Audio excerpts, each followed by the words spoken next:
Ikaw ang mystery texter ko? Pambihira ka naman, Andoy. Pinakaba mo pa ako, may pa-mystery texter ka pa.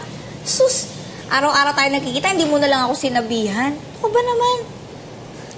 Sinayang mo pa yung load ko, sinagot mo pa.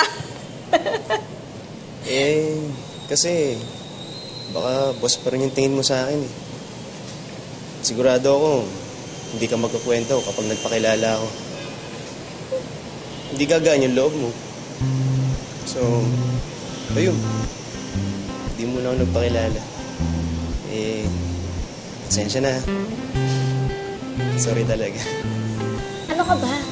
Sa lahat sa kanila dito, ikaw lang naman talaga nakakalam ng mga problema. Close tayo, di ba? Ganyan tayo. Ganun naman talaga magkakaibigan, di ba? Billy, kasi gusto kita maging... Jeff! Uy, Jay! Hindi ah! Jeff! Anong Jeff? Walang ganun! Billy, huwag ka maniniwala kay Jay ah. Alam mo naman yan. Kalabiro talaga to eh. Di ba? What are you talking about? I'm calling her Jeff, Girl Friday.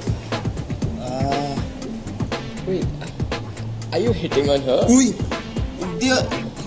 Huwag talaga, Jay. Puro ka biro. Walang ganun. Tsaka, hindi ko niligawan si Billy. Ano ko ba? Oo nga. Ay, nako, Sir Jai. Kahit ano mangyari, di naman ako liligawan nitong si Andoy. Pagkaibigan kami nito di ba? Ay, ano nga po ulit yung sasabihin niyo? Gusto niyo akong maging? Maging masaya. Gusto kita maging masaya. Ayoko yung nababadtrip ka.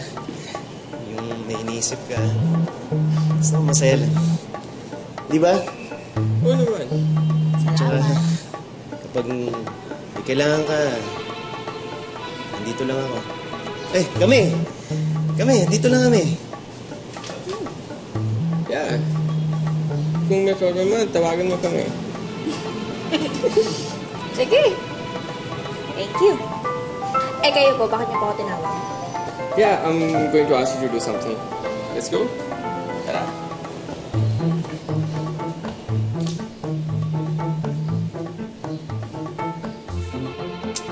Gusto ko maging masaya. Gusto ko maging higit sa kaibigan eh.